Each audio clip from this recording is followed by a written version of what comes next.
Salam əziz Sport 1 izləyiciləri, yeni verilişlə qarşınızdayıq. Verilişimizin adı Futbol News adlanacaq. Azərbaycan futbolunda baş verən maraqlı hadisələrin arxa və ön tərəflərini sizə çatdırmağa çalışacağıq. Mənlə birlikdə həmişə Əcəmi Əsədulu olacaq. Əcəmi, xoş gəlmisən. Yeni layihəmizdir, xeyirli olsun. İnşallah ki, heç olmasa bir balaca ölkə futboluna fayda verə bilərik. Burada nələrdən söhbət edəcəyik? Yenə dediyim kimi, Azərbaycan futbolunda baş verən proseslərin arxa planını diqqətinizə çatdıracağıq və istədik ki, ilk verilişimizi müsbət şeylərdən başlayaq. Verilişimizin adı Futbol News olsa da müsbət bir məqamdan başlayaq. Azərbaycan futbolu tarixində yeni bir ilkə imza atıldı. Sabah çempion olduğu ilk ildəcə Çempionlar Liqasının əsas mərhələsinə, liqa mərhələsinə vəsqə qazandı. Və biz bu prosesin bir balaca arxa tərəfinə keçməyə çalışacağıq.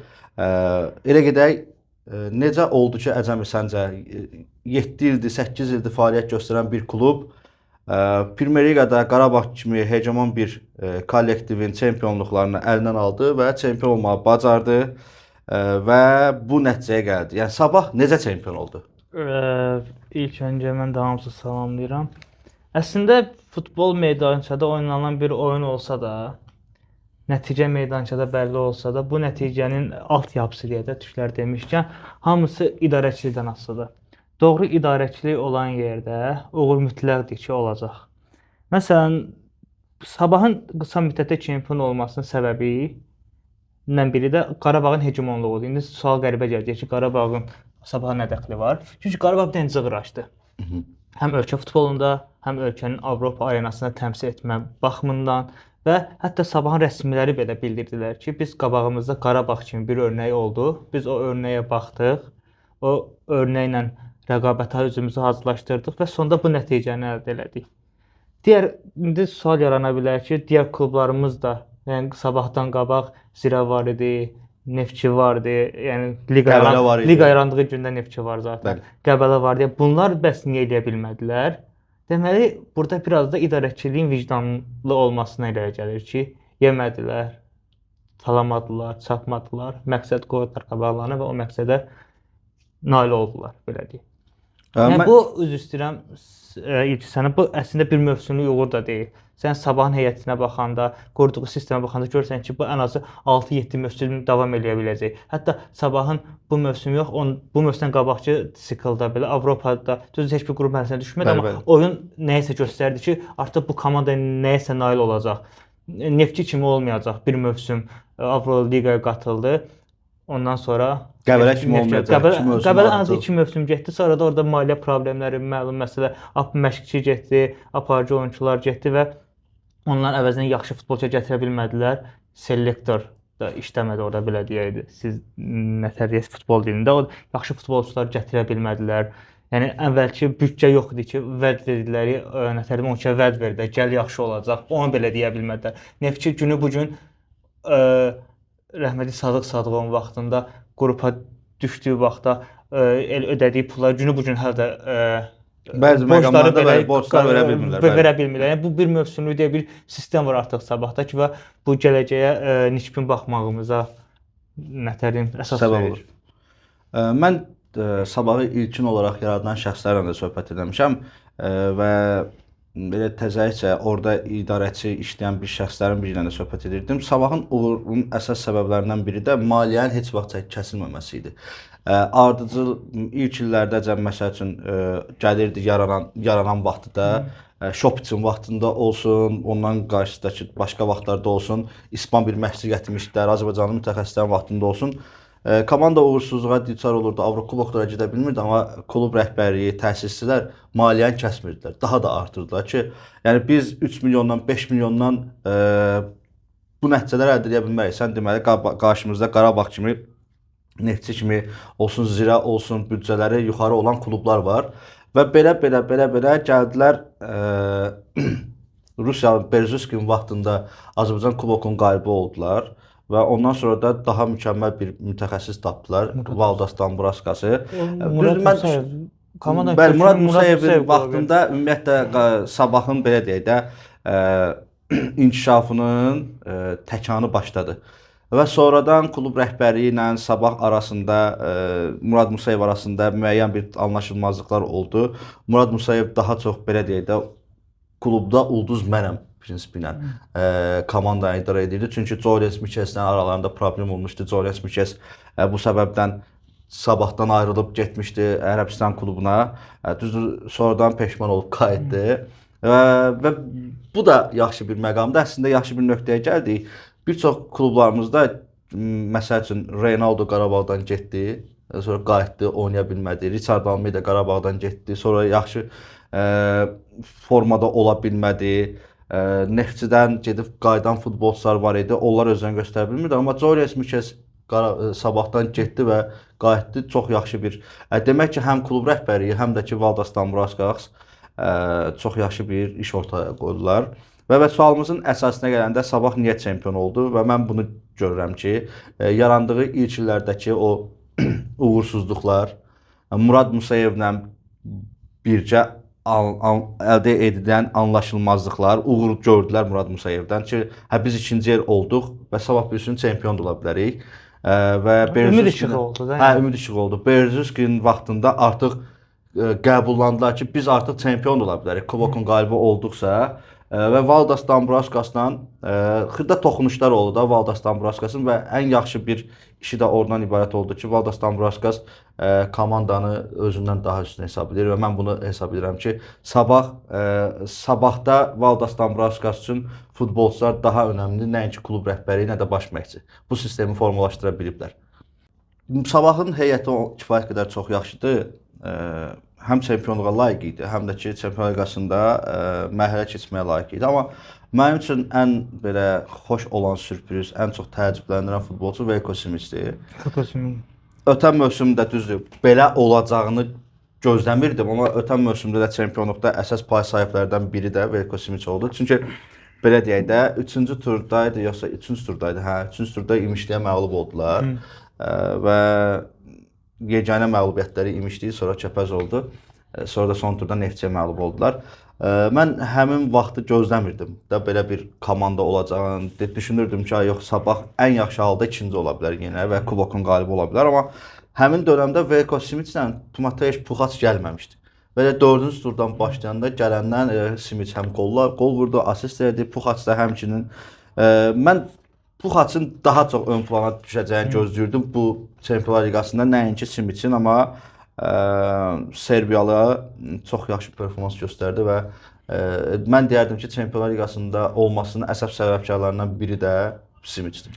Əlbəttə Simićin oyunu da tərifə layiqdir, amma Puxac liqada fərqli olaraq bu siklda, bu seçmə mərhələdə əsasən ön plan çıxmağının səbəbləri də biraz müdafiəyə yönümlü olmağı oldu ki, müdafiəyə çox fikir verdi. Düz ara-sıra hücumlara çıxırdı, qapı ağzına asmalar edirdi, təbii ki, o onun əsas işidir. Amma müdafiəyə daha çox meylli olması Simići daha çox ön plana çıxartdı sənin nəzərində məncə. Amma mən ən xoşuma gələn oyun Umar-Ali'nin oyunudur ki, Umar-Ali həqiqətən can qoyurdu da oyuna. Yəni bu atom qarışqa var ya, balaca bu oyuna, yəni o qədər möhtəşəm faydalı iş əmsalı vardı ki adam, yəni dayanmırdı bir yerdə. Çox möhtəşəm. Bir də Solvetin müdafiədəki inamlı oyunu diqqət çəkdi. Düz xırda səhvlər də var idi, amma inamlı oyunu həqiqətən nəyə desən dəyərdi və ən əsas, ən əsas Akslan oyundakı qolu, yəni havası kimi lazımdır. Həmin vaxt Sabah üçün havası kimi lazımdır. Ötən Çempionlar Liqasında Qarabağ tarix yazıda play-off mərhələsində vəsələ qazandıq və ilk dəfə idi. Və sonra futbolçular arasında futbolçularla maraqlanan klubların sayı çoxaldı deyə bir hərc-mərclik oldu. Bəzi futbolçuların fikri qaldı gələn təkliflərdə. Bax, Sabahın bu uğuru tarixində ilk dəfə çempion olur və Çempionlar Liqasının əsas mərhələsində, liqa mərhələsində vəsələ qazanır. İndi klub rəhbərliyi nə etməlidir? Bu uğur qazanan futbolçuları yaxşı qiymətə satmalıdırmı, yoxsa bu futbolçularla daha da yaxşılarını etməyə inandıraraq maaşlarını artırmalıdırmı?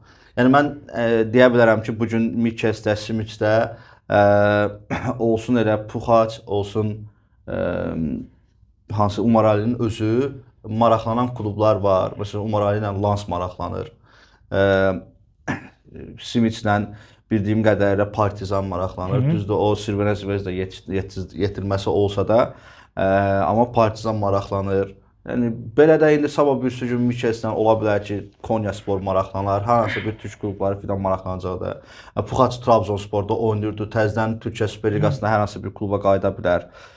Bu o euforiya, bu ab-hava futbolçuların ağlın başından ala biləcək potensialdadır. Rəhbərlik onların təzyiqinə dözməlidirmi? Təklifləri, yəni məbləğləri, maaşları artırmalıdırmı, yoxsa Qarabağ kimi kim istəyir gedə bilər prizmasından yaraşmalıdır? İndi bir məsələ var da, idarəçilikdə əsas məsələ sənin oyunçularınla rəhbəri arasında bir dost münasibəti olmalıdır.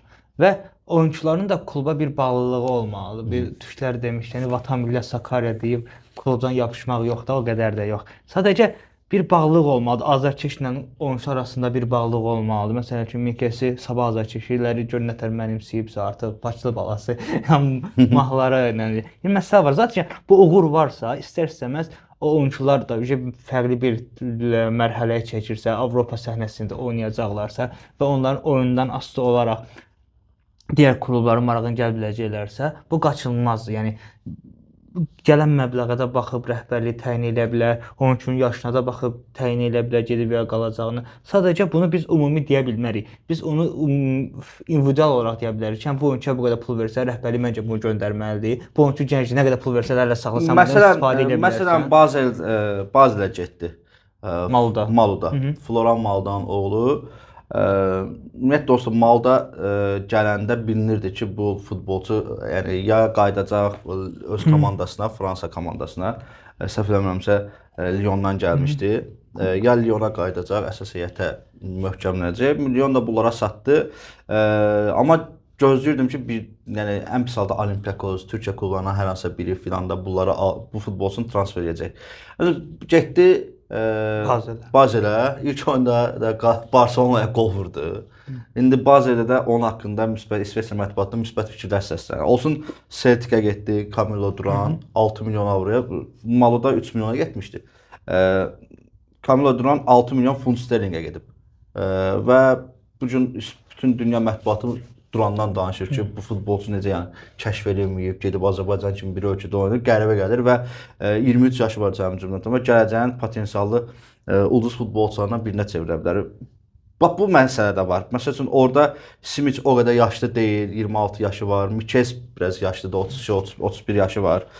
Olsun Puxaç o qədər də yaşlı deyil, 26-27 yaşı var. O da istənilən Avropanın top 5 ölkələrində oynaya bilər. Umar Ali, bütün Özbəkistan mətbuatı Umar Ali'dən danışır ki, növbəti bizim Xusanovumuz Umar Ali olacaq. Çünki o hətta niyə dünya çempionatına aparılmadığına görə baş məşqçi Cannavaranı yıxıb sürüyorlar. Çünki uzun heyətdə var idi, böyük heyətdə var idi. Və geniş heyətdə var idi, amma axırıncı heyətdə 23-lüyə düşə bilmədi və çox qınayırlar ki, bizə çox fayda ola verə bilərdi. Belə məğlubiyyətlər olmazdı.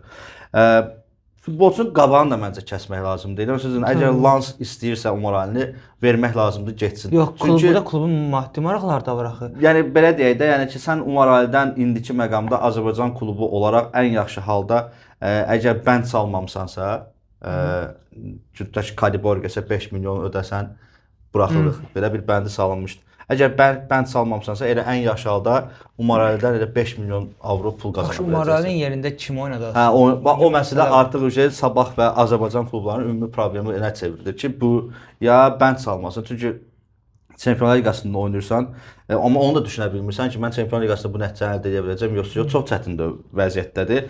Həm Qarabağ rəhbərliyi üçün, həm də Sabah rəhbərliyi üçün belə situasiyalar çətin olur. İndi mən özümü futbolçu yerine qoyuram. Bax, sən futbolçusan, düzdürmü? Bəli. Qarabağ heyətində Çempionlar Liqasında oynamısan və 8 oyuna 5 qol, 2 məhsulda ötürmə, nə belə bir statistikan var məsəl üçün. Və səni gəlib Britaniya klublarından biri istəyir. Təbii ki, getmək fikirləşdim.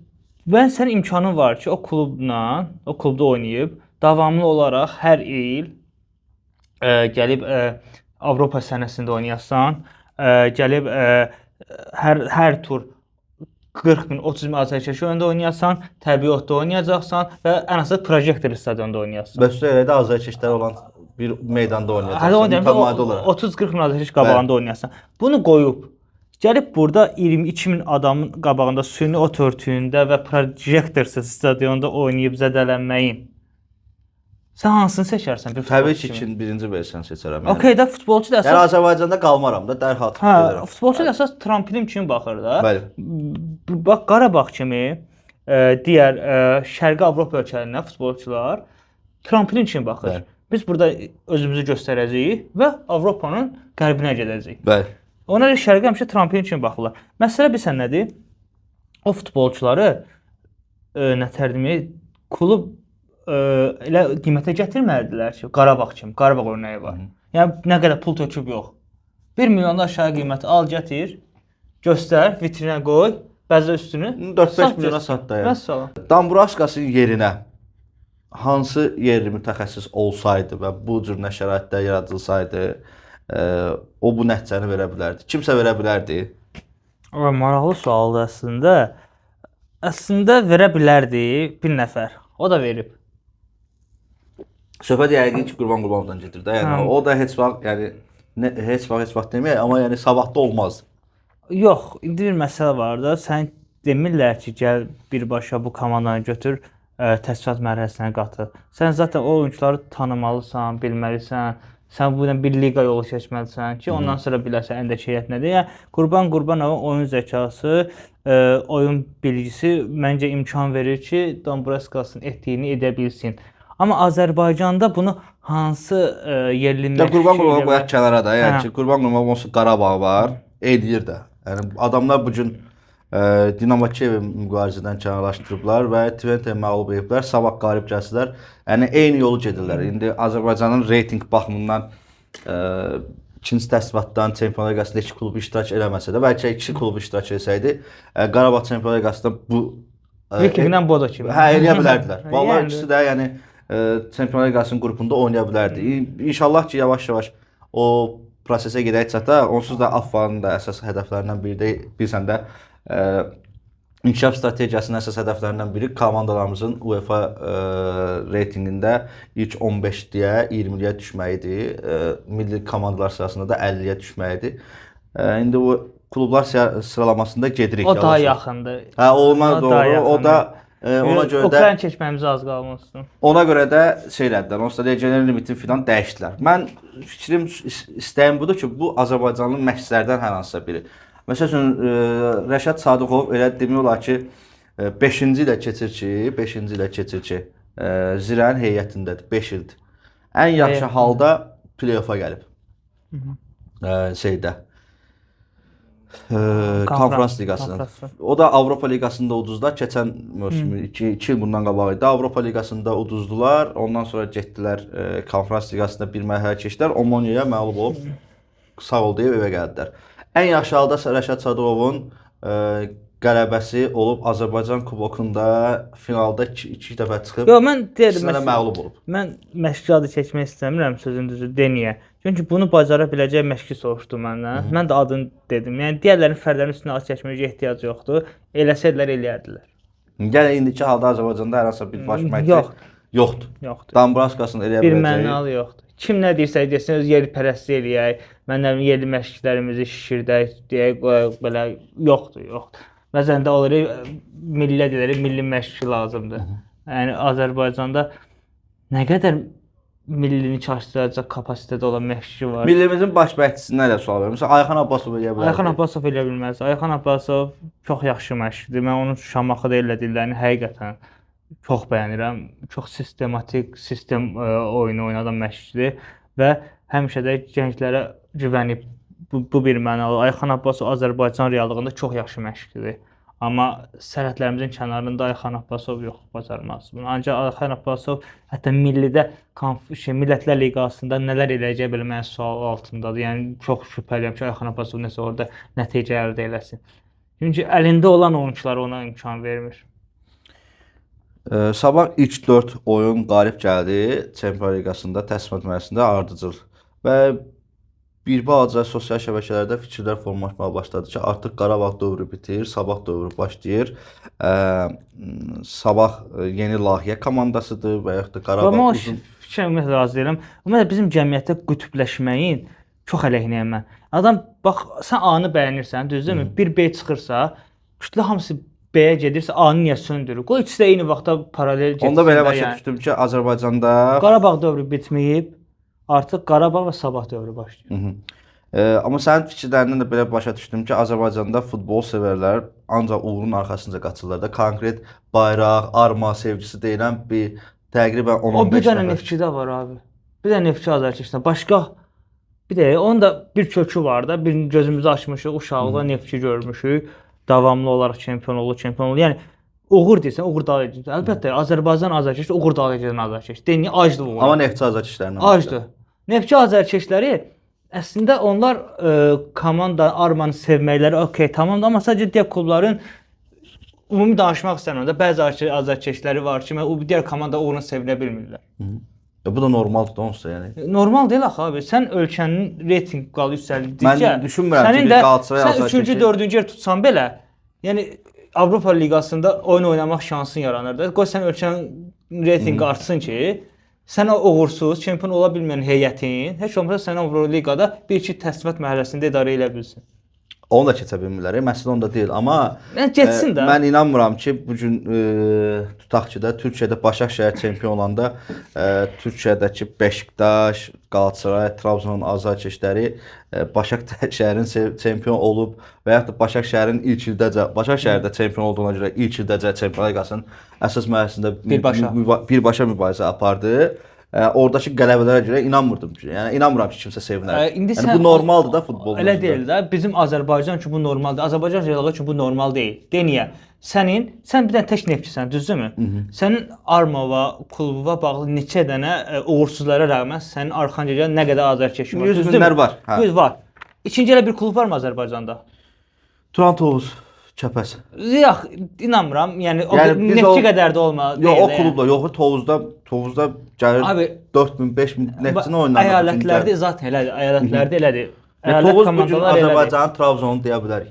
Ola bilər, olsun, problem yoxdur, amma Neftçi qədər belə çılğın, fanatik azarkeş yox, düzdürmü? Tovuzda belə sən təksənsə belə, yəni sən belə bir rəqibin yoxsa azarkeş baxımından sən bir rəqibin yoxsa sən digər klubları sevməlisən. Yox, Qarabağ azarkeşi də Neftçi azarkeşi kimi armasına, rənginə, meydana, oyuna bağlı olan azarkeşlər olsaydı, sənə razıyam. Şimdi mən onu uğuruna sevinəm, bu da mənim uğuruma sevinməz. Amma sən uğursuzluğa sevinən yoxdur, Neftçi. Sən də digərlərin uğuruna sevinməlisən. Bu biraz fərqli mövzudur. Bizim sualımız tam başqa idi. Sabahla Qarabağı hazırki dövrdə müqayisə etmək doğrudurmu yoxsa yox? Müqayisə həmişə uğura gətirib çıxarır. Mən həmişə onun tərəfdayam. Müqayisə elə və sağlam rəqabət mühiti formalaşdır. O həmişə elə olub. Amma bir məsələ var ki, ya Qarabağın uğuru Sabahı kölgədə salmalı, Sabahın da uğuru Qarabağ kölgədə salmalı. Elə mən elə bir şeyin tərəfdarı deyiləm. İki klubumuz da paralel olaraq inkişaf eləsin. Bir Qarabağ çempion olsun, getsin Çempionlar Liqasına. Sabah ikinci olsun, getsin Avropa Liqasına. Növbəti mərhələ Sabah çempion olsun, getsin Çempionlar Liqasına. Belə mən salam olmaz. Hər il içində biz Avropa arenasına görə də bunun nə pisdir ki?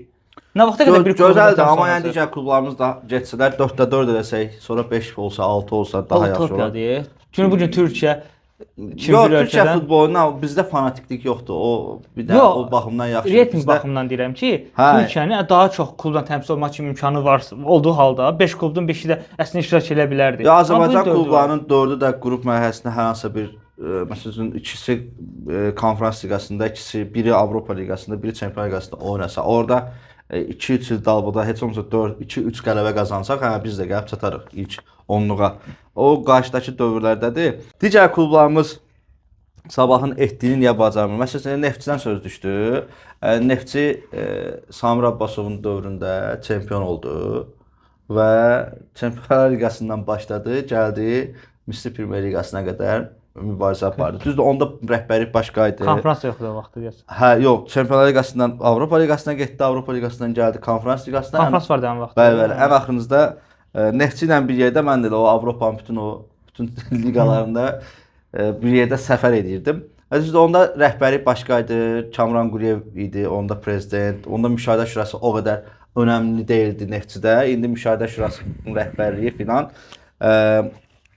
Köhnə ilə indini müqayisə eləmək düzgün deyil, amma aralarından 6-7 il keçib də. 2019-cu il idi Neftçi çempionluğunda. İndi 2026-cı ildir. 7 il keçib Neftçinin sonuncu çempionluğundan. Mən sırf Neftçini misal çəkmək istəmirəm, amma ümumi soruşmaq istəyirəm ki, Sabahın bacardığını Neftçi və yaxud da ki, digər klublarımız niyə bacarmadı? Qarabağ taxtdan birinci Neftçi saldı. Sonra təzədən Qarabağ hegemonluğu yerə başladı. Taxtdan salmaq məsələsinə gəldikdə abi, bir məsələ vardı ki, həmin dövrdə mən inanmıram ki, bir məna deyirəm ki, inanmıram ki, Neftçi o çempionluğu öz əzmkar qələbəsinə qazansın. Qarabağın elə bir heyəti vardı ki, o oyun 0-0 olub, gedib uzatmalarda Ahmed Ahmedovun 1-0'lıq qolu ilə Neftçi çempion olursa, demək Qarabağ istəyib ki, Neftçi çempion olub. Mən birbaşa onu deyirəm. Yəni mən azarkeş kimi görüntüm oldu. Yəni Qarabağ istəyib ki, Qarabağ zaten həminki o heyətlə Çempionlar Liqasına qatılacaqdı, düzdürmü? Gəlib Avroliqaya düşəcəkdi. Yəni həmin vaxt rahat getdi də Avroliqaya. Yox, ondan sonra da yəni bu bir yenilik oldu. Yəni mən istəyib-istəməmək demək yox, bir yeni bir təkara səbəb oldu. Abi çünki orada növbəti mövsüm Qarabağ Neftçinin heyəti belə çempion olacaq heyət deyildi. O heyətlə o məşqçinlə sən Çempionlar Liqasında heç nə edə bilməzsən. Uzaq konfransa düşüb nəsə eləyə bilərdin. Konfransa da getmədin sən, gedə bilmədin də. Yəni sən o məşqçinin, o heyət bu Avropa oyunçusu, Avropa nətərdim arenasında iştirak edəcək bir kapasitədə deyillər. Bu qədər sadə. 2019-cu ildəki heyət elə idi bəli. Deyildi. Yox, 2019-cu ildəki heyət zəif idi bəli. Çox zəif idi. Amma o heyət səncə Qarabağı çempionluqdan çalacaq heyət idi, insafla. Pandemiya dövrü idi və üstə görə həmin dövrdə səhv eləmirəmsə Qarabağ Avropa Liqasında idi, səhv eləmirəmsə. Abi qutardı Avropa Liqası, qutardı. Yox, Qarabağ oyunu belə Avropa Liqasında Villarreal oyunu heyət çatışmazlığı səbəbindən təxirə salındı. Bildiyimdə Türkiyədə oynayırdı həmin vaxt oyunlar. Bəli, Türkiyədə oynayırdı, müharibə ərəfəsi filan idi. Bildim. Məncə yox, o heyət deyildi. Açsa. Bir şey ki, yəni amma orada Avropa Liqası yanvarda qutardı. Hə, sonra ondan sonra nə oldu? Toparlana bilmədi də Qarabağ. Qarabağ istəsəydi toparlanardı, Yox, istəsəydi. Yəqin ki, orada başqa məsələlər də oldu. Futbolçuların çoxu da Qarabağdan, onda da getmək istəyirdi bəzi futbolçular. Ola bilər ki, Neftçinin istəmək əzmi daha çox idi. Ola bilər ki, bəzi rəqiblər Qarabağa qarşı daha çox mübarizə aparırdılar. Çox sadələşdi. Çünki 5 xal qabaqdaydı Qarabağ Neftçidən yanvarda.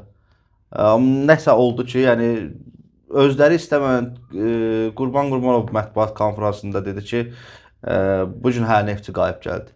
Su qutardı həmin dövrdə. Amma sonra Qaraqarev və sual verilmişdi, yadıma gəlir də, yəni Qaraqarevə sual verildi ki, Qarabağ dövrü bitdi yoxsa yox. O da dedi ki, yox, biz sabah Neftçini biz yenə udacağıq. Neftçi bu bizim üçün. Və ondan bəri Neftçinin axırıncı qələbəsi də 2019-cu ildə. Bir də bu Verindub gələndə bu mövsüm keçən mövsüm qalib gəldilər. Belə sabahdan danışacağıq, söhbət getdi Qarabağ Neftçiyə. Normal zaten rəqiblərdir. Bəli, normal rəqiblərdir. Biz bir daha Qarabağı, Sabahı, Qarabağ uğurlar arzulayırıq. Sabahı da təbrik edirik. İstənilən nəticə Azərbaycan futbolunun xeyrinədir. Bizim verilişə ayıran vaxt başa çatdı. Yəni hər həftə özümüz ayırmışıq. olsun, amma yəni özümüzə vaxt vermişik də 1 saat keçməsin. Hər həftə yeni bir mövzu ilə, fərqli bir yanaşma tərzi ilə qarşınızda olmağa çalışacağıq. Siz də bizə dəstək olmaqdan ötürü verilişi bəyənin, kanala abunə olun. Sağ olun, salamat qalın.